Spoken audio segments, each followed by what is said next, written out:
New Bing spoiler.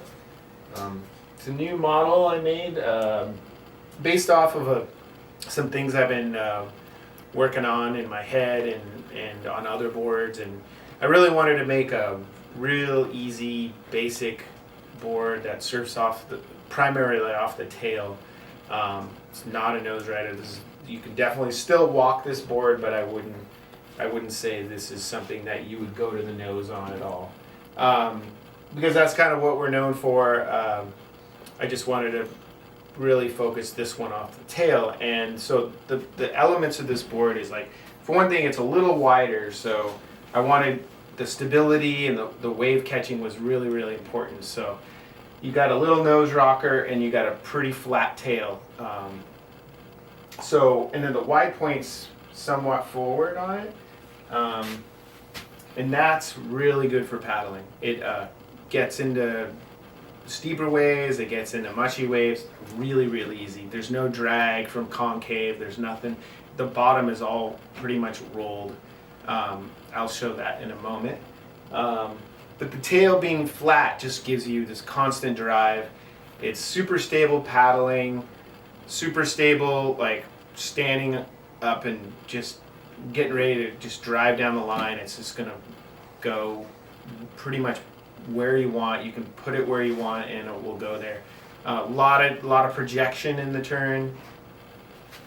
So the rail in the front is kind of soft 50-50. That's just basically to break the water up so it enters. If it's a little chop on the wave or even the afternoon, like kind of bumpy, this thing will paddle fine through it. It just breaks the water up.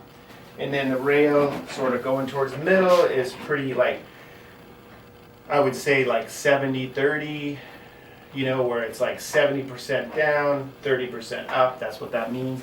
And then in the tail, like about just past the midpoint, it turns pretty down, and then it turns to a hard edge all the way to the back of the tip of the tail. So that pretty much goes to what we're going to talk about. Bottom. Bottom is really important on this board. It really makes it work good. So basically it's flat pretty much right out the end of the tail, and that just gives you a lot of punch in your turn off the bottom, or even off the top. It just like gives you projection. For a pintail, it's really important that it kind of flattens out back there. Then it kind of immediately goes to a heavy V with a double concave, and the double concave will hold the water and have it, instead of shedding off the edge, it holds it out the back of the board, which gives it a lot more projection, especially when you're like the section dumps and you need to get around it. You just punch around it. It's an attribute we use in like the Collector, the Pintail Mini, the Seeker, some of the other models we make. We put that same bottom. It has the heavier V though. The heavier V makes the board just really go smooth rail to rail. Being that it's a little wider, this particular board is 9.4. It's 23. I normally do my 9.4s on the rest of my boards, besides like the Beacon and the Continental. A 9.4 would be 22 3/4, but I kept this a little bit wider. I wanted to keep it full, and the thickness at 9.4 is, instead of being like 2 7/8, it's like a solid 3. So it's just, there's more foam in this board. Just focusing on paddling and glide and stability.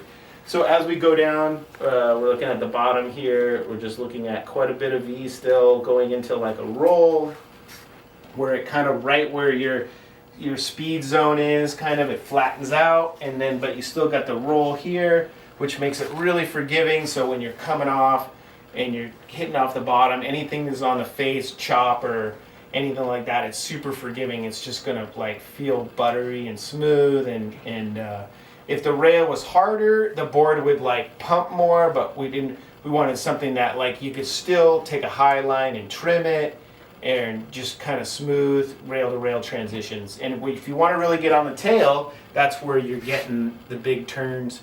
like roundhouse cutbacks, you know, back in the whitewash, super smooth and easy and fluid. And this board, you know, is one of those kind of boards that, you know, will make you a stylish surfer off the tail for sure.